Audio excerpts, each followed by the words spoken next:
তাহলে আপনারা বলবেন হাজি মৌলানা তাহলে হলদি মাখা জায়েজ আছে। আব্দুর রহমান বিন আওফের যে পিরনে গতরে হলদি লেগেছিল তাহলে হলদি মাখা জায়েজ আছে।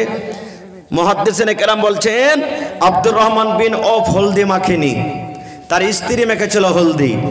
স্ত্রীর সাথে যে মিলামিশা করেছে, স্ত্রীর গায়ে গা লেগেছে, যার কারণে ওর গায়ের কিছু হলদি তার জামা কাপড়ে লেগেছিল। আসলে আব্দুর রহমান হলদি মাখেনি। তো এই জায়গাতে মুহাদ্দিসিনে কেরাম বলছেন মায়েরা খালারা যদি হলদি মাখতে চাহে তো মুখখানে লাগাবে, হাতে লাগাবে, পায়ে লাগাবে, পুরুষ হলদি লাগাবে না। খুব যদিও লাগাবে তো মুখখানটাতে শুধু লাগাবে। কিন্তু ওরে আল্লাহ, এখন তো মা খালারা বলবে যেগুলা ভাবি টাইপের মানুষ, আরে লিসি লাগা নেংটি সাইডে জুট জাত করে হাইন ঠাকারে বলছি রে মরা, যাতে তোর সব জায়গাতে হলদি লাগাইতে পারি রে মরা। কোন জায়গাতে আইল কি আর যাতে চোরস হ্যাঁ থাকে, উঁচা ঢিপা ঢিপি না হ্যাঁ থাকে রে মরা, সব জায়গাতে হলদি মাখাইবে। কে মাখাবে হলদি? ভাবি হলদি মাখাইবে, চাস্তো ভাবি হলদি মাখাবে। আর কে হলদি মাখাবে? গ্রামের হলদকেরা হলদি মাখাবে। আর কে হলদি মাখাবে? এই ধরনের যেগুলো শরীয়তে বিবাহ করা যার সাথে আল্লাহ হালাল করেছেন, জায়েজ করেছেন, এই মতো লোকেরা হলদি মাখাবে। ওই মাকে বলবো, খালাকে বলবো, ওই ভাইকে বলবো, ভাই রে খবরদার জীবনে ভাবির হাতের হলদি মাখেন না। হলদি যদি আপনার মাখার ইচ্ছা হয়, হলদি কে মাখাবে? মাকে ডেকে বলবেন মাকে একটু হলদি গেলা আমাকে মাখিয়ে দেখো মা। নানিকে ডেকে বলবেন নানিকে একটু হলদি গেলা আমাকে মাখিয়ে দেখো মা। নানি আর দাদিকে ডাকতে বলবেন দাদিকে একটু হলদি মাখিয়ে দে। আপনি ভাতিজিকে ডাকতে বলবেন ভাতিজি রে একটু হলদি মাখিয়ে দে। বোনকে ডাকতে বলবেন বোন রে একটু হলদি মাখিয়ে দে। চাচিকে ডাকতে বলবেন চাচিকে একটু হলদি মাখিয়ে দে। যার সাথে বিবাহ শরীয়তে হারাম করেছে তাকে আপনি ডাকতে বলবেন, তাকে ডাক দেওয়ার পর আপনাকে সে তারা হলদি লাগাবে। আর শরীয়তে যাদের সাথে বিয়ে করা হালাল ওদের সাথে আপনি বসতে পাবেন না, ওদের হাতের আপনি হলদি লাগাইতে পাবেন না। এখনো আমরা উল্টা পাল্টা কাজ করছি। সুবহানাল্লাহ। এ আমার ভাইয়েরা, তো আজকে মুসলমান আমরা এই যে পান বাতাসা চহড়া নিয়ে ঝগড়া করছি, যেগুলো শরীয়তে কিছু নাই।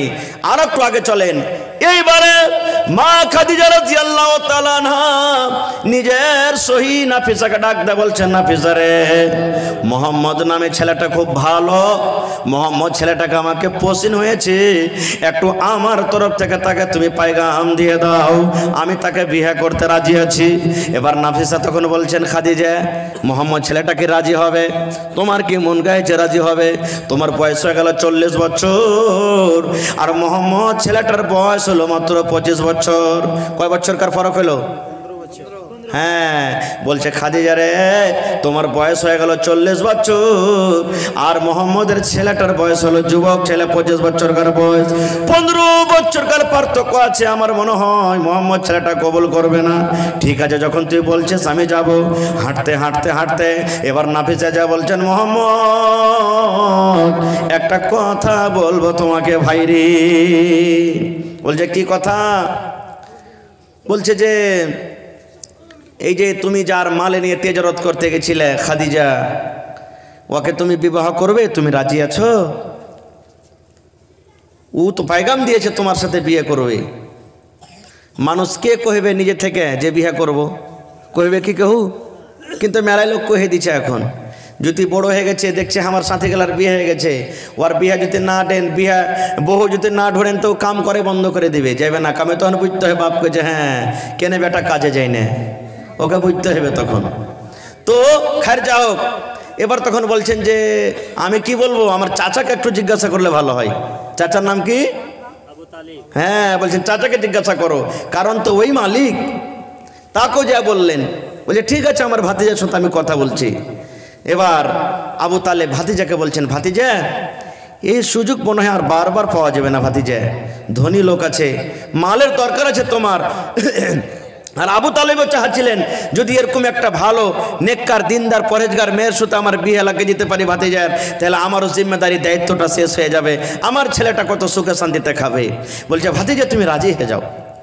ঠিক আছে, বাস 2-4 জন যে বিয়ে হয়ে গেল। বিয়ে হয়ে গেল। আর একটা কথা বলে দিই, ইসলামের যারা দুশ্মন, মুসলমানের যারা দুশ্মন, তারা বলছে তোমাদের নবীকে দেখো কত আইয়াসি গো, 7 বছরকার বয়সের মেয়েকে একটা বিবাহ করেছে। নবীজি যখন বিবাহ করেন মা আয়েশা রাদিয়াল্লাহু তাআলা আনহাকে, ওর বয়স 7 বছর কার, আর ঘর বছর হয়েছিল 9 বছর বয়সে, তখন কত কথা বলেছিলেন। কিন্তু ওই ইসলামের দুশ্মন ওই ভাইয়েরাকে বলবো, যারা ইসলাম বুঝে না, দিন বুঝে না, যে দেখেন নবীজি তো প্রথম বিয়ে করছেন, প্রথম মানুষ কে চাহে যে আমি একটা কুঁয়ারি মেয়ে ছেলেকে বিয়ে না করে, আইভি মেয়ে ছেলেকে বিয়ে না করে, যে একটা বুড়ি ধরনের মেয়ে, 40 বছর মোটামুটি বুড়ি হয়ে যায় মেয়ে লোক, এই ধরনের মেয়ে ছেলেকে বিয়ে করব। কিন্তু নবীজি করলেন কেন? ওই টাইম ওই সময়তে যার স্বামী মারা যেত তাকে ভালোভাবে লোকেরা বিয়ে করতো না, তার মান সম্মান কতটুকু বাড়িয়ে দিলেন। এই জন্য কুঁয়ারি মেয়ে ছেলেকে বিয়ে করেন মানান, এটা সুন্নাত তারিকা। কিন্তু যারকে স্বামী মারা গেছে তারাকে যদি বিয়ে করেন তাও নাকি পাবেন। যেমন একটা হাদিস আছে, আল্লাহ রাসূল সাল্লাল্লাহু আলাইহি ওয়াসাল্লাম একদিন সফর থেকে চলে আসছেন, জাবের রাদিয়াল্লাহু তাআলা আনহু একজন সাহাবী, উনি নবীর সাথে আছেন।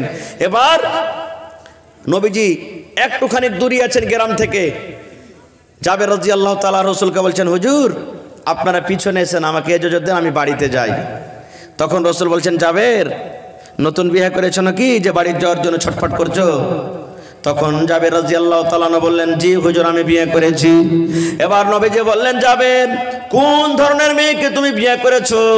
সাইয়াবাকে বিয়ে করেছো না বাকেরাকে বিয়ে করেছো? সাইয়াবা বলা হয় যার স্বামী একবার প্রথম ছিল, স্বামী মারা গেছে কিংবা স্বামী তাকে তালাক দিয়েছে, ওকে সাইয়াবা বলা হয়। যে পুরুষের একবার মজা খেয়েছে তাকে সাইয়াবা বলা হয়। আর বাকেরা ওই মেয়ে ছেলেকে বলা হয় যে যার প্রথম বিয়ে হয়। রাসূল বলছেন, জাবের রে তুমি সাইয়াবাকে বিয়ে করেছো না বাকেরাকে বিয়ে করেছো? মানে বিবাহিত নারীকে বিয়ে করেছো না অবিবাহিত নারীকে বিয়ে করেছো? এবার জাবের বলতে লাগলেন, ইয়া রাসূলুল্লাহ, আল্লাহ নবী গো, আমি একটা সাইয়াবা বিয়েদারি মেয়ে ছেলেকে বিয়ে করেছি। এবার নবীজি বললেন, জাবের রে কেন তুমি একটা কুঁয়ারি মেয়ে ছেলেকে বিয়ে করনি? তুলাইবহা ওয়া তুলাইবকা, তুমি তার সাথে খেলতে গো তোমার সাথে খেলতো। কেন রে জাবের তুমি একটা বিবাহিত নারীকে বিয়ে করেছো, তুমি একটা কুঁয়ারি নারীকে কেন বিয়ে করনি? জাবর কথাটা শোনা ওরে আল্লাহ, জাবেরের মন খান ছোট বড় হইতে লাগলো, চোখ দুটা সরবার করতে লাগলো। দয়ার রাসূল বললেন, জাবের রে কেন তুমি আমার কথাটা শুনে মনে ব্যথা পেয়েছো? কি ব্যাপারটা, তোমার মনটা কেন খারাপ? আমার কথাটা কেন তুমি শুনে মনটা খারাপ করলে? আমি তো এরকম কোনো কথা বলিনি যে তোমার মন খারাপ হয়ে যাবে। আমি শুধু এটাই বললাম, জাবের রে কেন তুমি একটা কুঁয়ারি মেয়ে ছেলেকে বিয়ে করনি, এই কথাটা তুমি আমাকে বললাম। এবার জাবের তখন বলছেন, ইয়া রাসূলুল্লাহ, আল্লাহ নবী গো, এই জন্য আমি কাঁদছি গো রাসূল, এই জন্য আমার মনটা ছোট হয়েছে। আপনি বললেন কেন একটা কুঁয়ারি মেয়ে ছেলেকে বিয়ে করনি? আল্লাহ রাসূল গো, আমার ইচ্ছা ছিল, আমিও জানতাম একটা কুঁয়ারি মেয়ে ছেলেকে বিয়ে করব, কিন্তু এই জন্য আমি একটা সাইয়াবা মেয়ে ছেলেকে বিয়ে করেছি। আল্লাহ রাসূল গো, গাজওয়ায়ে উহুদে, উহুদের যুদ্ধে, উহুদের ময়দানে আমার বাপ শহীদ হয়ে গেছেন, আমার বাপ দুনিয়া থেকে চলে গেছেন। এবার আমার বহিনেরা বাড়িতে ছোট ছোট আছে, একটা রয়েতে 7টা আছে, একটা রয়েতে 9টা আছে, 7টা কিংবা 9 জন আমার ছোট ছোট বোন আছে।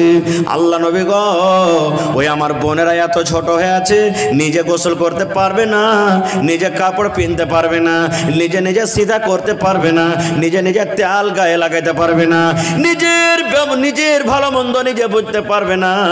এজন্য আমার বোনদের জন্য একটা বড় ধরনের মেয়ের দরকার, একটা বড় ধরনের নারীর দরকার, যে আমাদের বোনের দেখাশোনা করবে, আমার বোনেরাকে গোসল করাবে, আমার বোনেরাকে তেল কাজল দিয়ে দিবে, আমার বোনেদের পরওয়ারিশ করবে। এই জন্য নবী গো, আমি একটা বড় ধরনের মেয়েকে আমি বিয়ে করেছি, এই জন্য আমি বিয়ে করেছি। খারে যা হোক, এবার বিয়ে হয়ে গেল, 1 দিন গেল, 2 দিন গেল, 3 দিন গেল, 4 দিন গেল, এই করতে করতে করতে সুবহানাল্লাহ, নবীজির বয়স যখন 40 বছর হয়ে গেল, ওরে আল্লাহ, 40 বছর নবীর বয়স।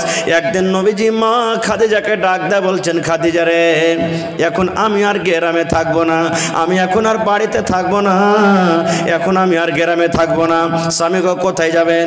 বলছে, বিবি রে, মক্কা থেকে দূরে ওই দেখো একটা পাহাড় দেখতে পাও, ওই পাহাড় দেখছো তুমি, ওই হেরা পাহাড়, ওই হেরা পাহাড়ে একটা গর্ত আছে, একটা খাল আছে, ওই খালের ভেতরে আমি থাকবো, ওখানে রাত কাটাবো, ওখানে দিন কাটাবো, ওখানে আল্লাহর ইবাদত করব, ওখানে আল্লাহর বান্দেগি করব, ওখানে আমি আল্লাহর গুণগান করব। এই গ্রামে থাকবো না, গ্রামের লোকেরা মূর্তির পূজা করে, গ্রামের লোকেরা পাথরের পূজা করে, গ্রামের লোকেরা মদ পান করে, গ্রামের লোকেরা জুয়া খেলে, গ্রামের লোকেরা জেনা ব্যভিচার করে, গ্রামের লোকেরা ঠগাঠকি করে, দুনিয়ার যাবতীয় গুনাহ গ্রামের লোকেরা করে, এরকম জায়গাতে আমার মতো লোক থাকতে পারবে না রে খাদিজা। এই জন্য আমি বাড়ি ঘর ছেড়ে ছেড়ে আমি চলে যাব ওই গাড়ে হেরাতে। 2 দিন 5 দিন 10 দিনকার মতন ছাতু নিয়ে, 2 দিন 5 দিনকার মতন ছাতু নিয়ে, খাবার নিয়ে, নবীজি খাজুর নিয়ে ওই গাড়ে হেরা পাহাড়ে চলে যেতেন, গর্ততে চলে যেতেন। ভাই আমার, বাস শেষ কথা, বাস আর 2-4 মিনিট বলবো, 1-1:30 বাজে যাবে ইনশাল্লাহ, ছেড়ে দেবো। বাস 5-10 মিনিট আমি বলবো, কথা লম্বা হয়ে যায়। এবার চলে যান, মা খাদিজা রাদিয়াল্লাহু তাআলা আনহা মাঝে মাঝে তার কাছে খানা নিয়ে যেতেন। আর একটা কথা বলে দিই, এখানে আরো একটা কথা বলে দিই, নবীজি যখন দুনিয়া থেকে আমার ছিলেন, মা খাদিজা রাদিয়াল্লাহু তাআলা আনহা দুনিয়া থেকে যখন চলে গেলেন, মা খাদিজার বেঁচে থাকা কালে নবীজি দ্বিতীয় বিয়ে করেননি। মা খাদিজা যতদিন দুনিয়াতে বেঁচে ছিলেন, নবীজি দ্বিতীয় স্ত্রী বাড়িতে আনেননি। এত নবীজি ভালোবাসতেন, এত মহব্বত করতেন, প্যার করতেন। এ ভাই মুসলমান, মা খাদিজা কেমন ধরনের মেয়ে ছেলে দেখেন। মাঝে মাঝে নবীজি খাদিজার তারিফ করতেন অন্য বিবির সামনে, খাস করে মা আয়েশা রাদিয়াল্লাহু তাআলা আনহার সামনে। আয়েশা, আমার স্ত্রী খাদিজা এরকম ছিল, আমার স্ত্রী খাদিজা ওরকম ছিল, আমার স্ত্রী খাদিজা এরকম ছিল, মাঝে মাঝে তারিফ করতেন। এবার বলেন, 100 দিনের তারিফ যদি 100 দিনের সামনে করে, মনটা খারাপ হবে না? জোরে বলেন, হবে না? হ্যাঁ, মন খুব খারাপ। দেখবেন যারকে 2টা স্ত্রী আছে, রেগে যান না ফের কেউ। 2টা স্ত্রী যারকে বাড়তে আছে, ঝামেলা কিন্তু খুব হয়, তারকে খুবই ঝামেলা হবে, খুশ করতে পারবে না স্ত্রীকে। তো একদিন কথাতে মা আয়েশা রাদিয়াল্লাহু তাআলা আনহা তখন নবীকে বলছেন, হ্যাঁ, আপনার স্ত্রীটা কত যে ভালো, বয়স আলা মেয়ে লোক, বয়স্ক মানুষ, আর ওর আপনি তারিফ করছেন, বড়াই করছেন। যখন কথাটা বলা, নবীজি আয়েশাকে বলছেন, রে আমার বেবি আয়েশা, শুনে নাও, খবরদার আমার খাদিজাকে তোমরা গালি দিও না, আমার খাদিজাকে তোমরা কথা বলিও না। আমার খাদিজা কেমন মানুষ ছিল তোমরা শুনে নাও। দয়ার নবী নিজে বলছেন, আমার বেবি আয়েশা শুনে নাও, আমি একটা গরিব মানুষ, আমার কাছে মাল ছিল না, আমার কাছে টাকা ছিল না, আমার কাছে দৌলত ছিল না। আমার যখন বিয়ে হয়, এই মক্কার জমিনে আমার বেবি খাদিজা সব থেকে ধনী মানুষ ছিল, সব থেকে মালদার মানুষ ছিল। আমার সাথে যখন তার বিয়ে লেগে গেল, আমার খাদিজাকে মক্কার লোকেরা রাগাইতো, তার বন্ধুরা রাগাইতো, তার সাথীরা রাগাইতো, বলতো, খাদিজা রে, তুমি একটা গোলামের সাথে বিয়ে করেছো, একটা ফকিরের সাথে তুমি বিয়ে করেছো, একটা গরিবের সাথে তুমি বিয়ে করেছো। ও খাদিজা, তুমি কেন একটা ধনী লোকের সাথে তুমি বিয়েটা করনি? এরকম রাগাইতো। আয়েশা, একদিনকার ঘটনা, আমার খাদিজা আমার পাঞ্জরে কাঁদতে চলে এসেছে, চোখ দিয়ে ঝরঝর করে পানি ঝরছে। এবার আমি তখন বললাম, খাদিজা কি ব্যাপারটা, কেন তুমি কাঁদো? এবার বলছে নবীজি, আয়েশা রে, কত আমার জন্য কুরবানি করেছে রে আয়েশা, শুনে নাও। আমার খাদিজা একদিন আমাকে বলছেন, স্বামী গো, আমার যত উট আছে, আমার যত বাড়ি আছে, আমার যত বকরি আছে, আমার যত রাখাল আছে, আমার যত জমি জায়গা আছে, সব আপনাকে দান করে দিলাম, সব দান করে দিলাম গো নবী, সব দান করে দিলাম। আজকে থেকে আমাকে লোকেরাই কথাটা বলবে না যে আমি ফকিরের গরিবের স্ত্রী। আজকে লোকেরা আমাকে কথা বলবে, খাদিজা হলো একটা রাজা ধনী লোকের স্ত্রী। এত মাল যত সব আমাকে দান করে দিয়েছে। আর আমার মা খালার অবস্থা কি জানেন? মায়ের বাড়ি থেকে পালং লেচেছে কিনে, একটু খালি ডাইটা যদি কথা কয়ে দেন না, তো রাইতে কি করবে, মরর বেটা মর, তুই খালি আমার পালঙ্গে চড়ে দেয়, তোর কাঠ খোরাকে ভেঙে দেবো রে মরা। হ্যাঁ, বাপের দোয়া পালঙ্গে তুই খালি চড়ে দেয়। মোটর সাইকেল দিয়েছে, আমি বলি না যে মোটরসাইকেল দেওয়া যায় যাচ্ছে, এটা কথা বলি না, ফের উল্টা ভাববেন না। হ্যাঁ, যদি একটু খালি টনবন হয়ে যায়, বাপের যদি বেটা হইস, এরা মরার বেটা মরা, বাপের যদি বেটা হইতে কিনে চড়। আমার বেটা বাপ দিয়েছে, তার লেগে তুই চড়তে পারছিস, এটা কিনে দেখ। কত উল্টা সাদা করে বলবে না? এবার রাসূল বলছেন, খাদিজা আমার জন্য সমস্ত মালকে লুটিয়ে দিয়েছে, কুরবানি করে দিয়েছে। শুধু তা নয় আয়েশা, একদিন আমি বসে আছি, আল্লাহর ফেরেশতা জিবরিল আমিন আমার কাছে এসেছেন। আসার পর বলছেন, মুহাম্মদ, এই যে আপনার স্ত্রী আপনার কাছে আসছে ঘাটি নিয়ে, আল্লাহ রাসূল বলছেন আয়েশা রে আমি বসে আছি, জিবরিল ফেরেশতা আমার কাছে এলেন, আসার পর বলছেন মুহাম্মদ ওই যে আপনার স্ত্রী খাদিজা আপনার কাছে আছে। আল্লাহ রাব্বুল আলামিন তাকে সালাম জানালছেন। কে সালাম দিয়েছেন? আল্লাহ সালাম দিয়েছেন, আর আমি জিবরিল আমিন তাকে সালাম দিলাম। ও নবীজি, আপনার স্ত্রী যখন খাদিজা আপনার পাঞ্জরে আসবে, আল্লাহর সালাম আর আমি জিবরিল আমিনের সালাম তাকে জানিয়ে দাও। সুবহানাল্লাহ। একটা মায়ালোক হয়ে আল্লাহর সালাম পেয়েছে। এবার বলেন, যে আল্লাহর সালাম পেয়েছে ওই মায়ালোকটার ভাগ্য নসিব কত বড় হতে পারে? বুঝতে পারছেন তো কত বড় হতে পারে? এবার নবীজি বলছেন আয়েশা রে, জিবরিল ফেরেশতা শুধু তোমাকে সালাম দিয়েছে, তুমি আল্লাহর সালাম পাওনি। আল্লাহর সালাম আমার খাদিজা পেয়েছে, জিবরিলেরও সালাম পেয়েছে, আর তুমি শুধু জিবরিল ফেরেশতার সালাম পেয়েছো, আল্লাহর সালাম পাওনি। এই জন্য আমার খাদিজাকে তুমি গালি দিও না। রাসূল আবার বলছেন, ও আয়েশা শুনে নাও, আমার জয়টা সন্তান হয়েছে, সমস্ত সন্তান আমি খাদিজার পেট থেকে পেয়েছি। রুকায়াকে খাদিজার পেট থেকে পেয়েছি, উম্মে কুলসুমকে খাদিজার পেট থেকে পেয়েছি, ফাতেমাকে খাদিজার পেট থেকে পেয়েছি, জাইনাবকে খাদিজার পেট থেকে পেয়েছি, আবুল কাসেমকে খাদিজার পেট থেকে পেয়েছি, তাহেরকে খাদিজার পেট থেকে পেয়েছি। যতগুলি আল্লাহ আমাকে সন্তান দান করেছেন, আমার স্ত্রী খাদিজার কাছ থেকে আমি পেয়েছি। আল্লাহ রাব্বুল আলামিন তোমাদেরকে সন্তান দান করেননি। এই জন্য খবরদার খবরদার আমার বিবি খাদিজাকে তোমরা গালি দিও না। কত ভালোবাসতেন স্ত্রীকে, সুবহানাল্লাহ। ভাই আমার আরো একটা কথা বলে দিই, দেখবেন ঘটনা, নাম নিয়ে বলবো না, চোখে দেখলাম ঘটনা ঘটেছে। একটা লোক বিয়ে করেছে, 10 বছর কেটে গেল, ছেলে পিলে হলো না। আর একটা বিয়ে করলে ওর ছেলে পিলে হলো। যেমনই ছেলে পিলে হলো, ওর কারণে প্রথমকার স্ত্রীটাকে নজরে দেখতে চায় না। এরকম আছে না নাই? তাকে বলবে, এই তুই বাপের বাড়ি চলে যা, তোর আর দরকার নাই, তুই চলে যা এখন বাড়ি, তোকে আর রাখবো না, তালাক দিয়ে দেবো। এরকম কত ঘটনা দুনিয়াতে ঘটছে ভাই। খবরদার এরকম করবেন না। প্রথমকার স্ত্রী প্রথমই হয়, বড় স্ত্রী বড়ই হয়। সতীনের ঝাল কি জিনিস ভাই আমার? 11:30 1:30 বাজতে 2-3 মিনিটের সময় আছে মাত্র। বাস একটা ঘটনা আমি আর বলে দিই। একদিন নবীজি বাড়ি বানিয়ে রেখেছেন সবটি স্ত্রীর কাছে যাওয়ার। নবীজির 11টা স্ত্রী। কয়টা স্ত্রী? 11টা স্ত্রী, একসাথে 7টা স্ত্রী ছিলেন। এটা হলো একটা স্ত্রীর বাড়ি, এটা একটা স্ত্রীর বাড়ি, এটা একটা স্ত্রীর ঘর, এটা একটা স্ত্রীর ঘর, সব বাড়ি বানা আছে। এবার আর একটা কথা বলি, যারকে 2টা 3টা 4টা স্ত্রী বাড়িতে আছে, বাড়ি বানিয়ে বানিয়ে থাকবেন ভাই, আর সবকে ভালো ভালো খেতে দিবেন একরকম করে, না তো একটাকে ভালো দিবেন আর একটার কাছে পাতাই নেবেন না। কিয়ামতের দিন আল্লাহ রাসূল বলছেন, তোমার ঘাড়খানটা এরকম ভাবে টেঁড়ায় থাকবে, কুজা হ্যাঁ তুমি আল্লাহর সামনে যাবে, সব লোকেরা দেখবে, তখন বলবে, এই দেখ এর 2টা স্ত্রী ছিল দুনিয়াতে রে, এই লেগে একটাকে ভালো দেখেছে একটাকে দেখেনি, যার কারণে এর ঘাড়টা টেঁড়ায় গেছে। সতীনের ঝাল কি জিনিস? একটা হাদিস, একটা কোরআন আপনার সামনে রাখছি। নবীজি সমস্ত স্ত্রীদের বাড়িতে আসরের নামাজ পড়তেন আর খবর নিতেন, তোমার বাড়িতে কি খেতে আছে, তোমার বাড়িতে কি খেতে আছে, তুমি কেমন আছো, ভালো মন্দ জিজ্ঞাসা করতেন। তো সমস্ত স্ত্রীদের মধ্যে জাইনাব রাদিয়াল্লাহু তাআলা আনহা আল্লাহ নবীর একজন স্ত্রী, ওর বাড়িতে একটু সময়টা বেশি হয়ে যেত অন্য অন্য স্ত্রী থেকে। হয়তো কোনোদিন ওর বাড়িতে একটু সময়টা বেশি হইতো। এবার দেখেন ভাগ করা লিয়েও বাড়িতে ঝগড়া হয়, 2টা জায়গায় সত্যি থাকে।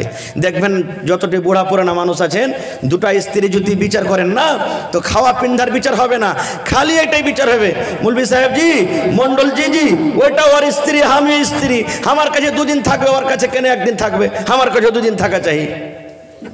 এরকম হয় না? হয় কি হয় না? হয়। তো মা আয়েশা রাদিয়াল্লাহু তাআলা আনহা তখন সবটি স্ত্রীকে সাথে লিয়া বলছেন, এই আল্লাহ রাসূল জাইনাবের বাড়িতে কেনে বেশি টাইম দিছে, একটু খবর লে তো, কি কারণে জাইনাবের বেশি বাড়তে সময়টা দিছে। এবার খবর নেওয়া হলো, তো ওর বাড়িতে নবী সাহেব মধু খেতেন। কি খেতেন? কথা বলেন। মধু মানে পকেটের পুরিয়া দোকানের মধু রে ভাই, হ্যাঁ, শাহাদ মধু যেগুলা বল্লা থেকে হয়, মধু খেতেন। মধু খাওয়াটা সুন্নাত। এবার মধু খেতেন, মধু খেতে গেলে একটু জাইনাব রাদিয়াল্লাহু তাআলা আনহা কুন্ডি থেকে হোক নবীর জন্য জোগাড় করে রাখতেন। এবার দের হয়ে যায়, তখন ওরা যুক্তি করছে, মা আয়েশা অন্য অন্য আরো এক দুজনকে যুক্তি করছে, শুন ওর বাড়িতে যদি যাওয়া ছোটাবি তো একটা যুক্তি করবে। বলছে কি? বলছে নবী সাহেব ওর বাড়ি থেকে আসার পর আমার কাছে প্রথমে আসুক বা তোর কাছে আগে যাক, যেমনই আসবে একবারে আস্তে মাত্র মুখটাকে ঘুরিয়ে বললাম আল্লাহ কে রসুল আপকি মুসে মাগাফির কি বুয়াতি হে। মাগাফির একটা ফলের নাম, মানে তাড়ি দারুর মতন মহকিত, মানে সোজাসুজি বুঝলেন হুজুর আপনার মুখ থেকে নাসার মহকনটা আসছে নাকি দারুর মহকন তাড়ির মহকন আসছে, এ ধরনের একটা ফল ছিল। আর রসুল এগুলা খুব খারাপ মনে করতেন। মা আয়েশা রাদিয়াল্লাহু তাআলা আনহা বলছেন যেমনই জাইনাবের বাড়ি থেকে হুজুর প্রথমে আমার কাছে এসছে, আর আগে থেকে তো প্ল্যানিং করাই আছে যে ওর বাড়িতে ছুটে গেলে একটা পয়েন্ট খেলতে হবে।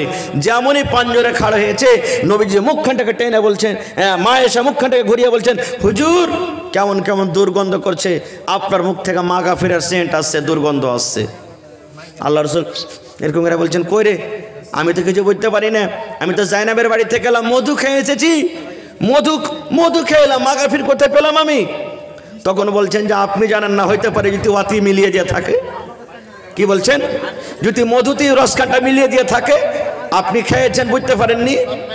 তখন সুবহানাল্লাহ আল্লাহ রাসূল বললেন ও আমার বিবি আয়েশা শুনে নাও, আজ থেকে আমি নবীজি মধুকে হারাম করে দিলাম, আজ থেকে পরে আমি আর কোনোদিন জীবনে মধু খাবো না। নবী কি করলেন? মধু হারাম করে দিলেন, আজ থেকে আর মধুতে আমি মুখ দেব না, মধু খাবো না। ওরে আল্লাহ, এবার বলেন আল্লাহ কত বড় ফয়সালা দিয়েছেন নবীকে। আল্লাহ রাব্বুল আলামিন জিবরিলকে ডাক দিয়ে বলছেন, জিবরিল রে, জান্নাতের নিয়ামতের মধ্যে একটা হলো মধু নিয়ামত, যেটা আমি আল্লাহ দুনিয়াতে দিয়েছি। বিবিদের কথা শুনে আমার নবী মধুকে হারাম করে দিয়েছে। আমার নবীকে একটু যা বলো, নবী গো আপনি মধুকে হারাম করনেওয়ালা কে হইলেন? আল্লাহ মধুকে হালাল করেছেন, আপনি হারাম কেন করলেন? আপনি নিজের স্ত্রীরাকে খুশি করার জন্য, নিজের বিবিরাকে খুশ করার জন্য আমার হালাল করা মধুকে আপনি হারাম করে দিলেন। আল্লাহ সব কথা তখন খুলে কি ঘটনা ঘটেছে সব জানিয়ে দিলেন। তো কেন বললাম দেখেন সতীনের ঝাল কেমন, দেখেন সতীনের ঝালটা আপনাকে শুধু দেখাইলাম। এ ভাই মুসলমান, আরো একটা কথা যে থেকে বুঝতে পারলাম, আল্লাহ যে জিনিসটাকে হারাম করেছেন সেটা হারাম, আল্লাহ রসুল যেটাকে হারাম করেছেন সেটা হারাম। আর আল্লাহর যদি আমরা মানুষ কোন জিনিসকে হালাল হারাম করে দিতে কি হবে? শেষের বেলাতে শেষ পেগাম জালসা এখান থেকে শেষ করছি, একটা মেসেজ আপনাকে দিয়ে যাই, আল্লাহ বাঁচে রাখে ইনশাল্লাহ এই নবুয়ত থেকে নিয়ে এবার মরা পর্যন্ত আবার নবীজির জীবন কোনোদিন বয়ান করব। এতক্ষণ পর্যন্ত আজকে রাখলাম। তবে শেষ কথা একটু পরীক্ষা করে নি আপনাদের, নবীজির বাপের নাম কি বলেন তো? জোরে বলেন। নবীজির বাপের নাম আব্দুল্লাহ, মায়ের নাম? নবীজি নিজের বাবাকে দেখেছেন? দেখেননি। নবীজির দাদার নাম কি? নবীজি কোন জায়গাতে পয়দা হয়েছেন? হায় আল্লাহ, একটা লোকে বলছেন মক্কাতে। কোন জায়গাতে?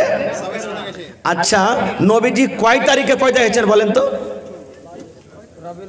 চাঁদের কয় তারিখে পয়দা হয়েছেন? 9 রবিউল আউয়ালে পয়দা হয়েছেন, এটা সঠিক। আর মেলায় মানুষ বলছে যে 12 রবিউল আউয়ালে পয়দা হয়েছে। নবীজি 12 রবিউল আউয়ালে মারা গেছেন, আর 9 রবিউল আউয়ালেতে জন্ম হয়েছেন। কিন্তু এখন কিছু ভাইয়েরা আমার এমন আছে যে 12 রবিউল মানে যেদিন মারা গেছেন সেদিন রোড জাম করে জশ্ন করছে, জন্মদিন মানাইছে। এক তো জন্মদিন মানা শরীয়তে নেই, ওপর থেকে যেদিন মারা গেছেন সেদিন মানাবে জন্মদিন, যেদিন জন্ম হয়েছে সেদিন লয়। ভাই আমার, শেষ পাইগাম, আল্লাহ যে জিনিসটাকে হারাম করেছেন সেটা হারাম, আল্লাহ যে জিনিসটাকে হালাল করেছেন সেটা হারাম। আচ্ছা, আপনারা আজকে ফয়সালা করেন, আপনাদের মুখ থেকে শুনছি। শেষ কথা, শেষ পেগাম দিয়েছি। আল্লাহ রাসূল বলেছেন কুল্লু মুসকিরিন হারাম, যত রকম নাশা আছে সব হারাম। এটা নবীর হাদিস। কার হাদিস? জোরে বলেন, কার হাদিস? নবীর হাদিস। আচ্ছা বলেন তো, যত প্রকারের নাশা সব হারাম, তো গোল করাতে নাশা আছে না নেই? আছে। যদি বলবেন নাই, তো যে খাই করেন আমাকে একদিন করিয়ে দেখেন। মদ পান করাতে নাশা আছে না নেই? আছে। খাইনে খাওয়াতে নাশা আছে না নেই? বিড়ি সিগারেট খাওয়াতে নাশা আছে না নেই? গুটকা মধু খাওয়াতে আশা আছে না নেই? নবীর সাথে মহব্বত ভালোবাসা যদি একটু করতে পারেন তো দয়া করে কোন আল্লাহর বান্দা আছেন এমন, হাত তুলতে বলবো না, বাড়িতে যায় ওই চুনহাট্টি গুলহাট্টি যা আছে পকেট যা আছে সবকে চালিয়ে ফেলে তওবা করবেন আর বলবেন আল্লাহ আজ থেকে তোমার নবীর সাথে মহব্বত করছি, আল্লাহ নবীর সাথে মহব্বত ভালোবাসার কারণে আজ থেকে আমি এগুলোকে ত্যাগ করলাম। করতে পারেন? বলেন ইনশাআল্লাহ, জোরে পড়েন ইনশাআল্লাহ। আল্লাহর কাছে দোয়া করছি, আল্লাহ যত লোক জালসা শুনলেন সবারই জীবনের গুনাহকে মাফ করো আল্লাহ, এই জালসাকে তুমি কবুল করো, বৈঠককে তুমি কবুল করো, যত লোক আমরা ছোট বড় এসেছি আল্লাহ তুমি আমাকে সহ আমাদের সকলের জীবনের গুনাহকে আল্লাহ মাফ করো আল্লাহ। যারা জালসার আয়োজন করেছেন আল্লাহ তারাকে কবুল করো, তাদের মুসিবত দূর করো আল্লাহ। যারা কবরবাসী হয়ে গেছেন আল্লাহ তাদের কবরে জান্নাতের বিছানা দিয়ে দাও। রব্বানা তাকাব্বাল মিন্না ইন্নাকা আনতাস সামিউল আলিম ওয়া সাল্লাল্লাহু আলা নাবিয়িনা মুহাম্মাদিন ওয়া আলিহি ওয়া সাহবিহি আজমাইন বিরহমাতিকা ইয়া আরহামার রাহিমিন আমিন।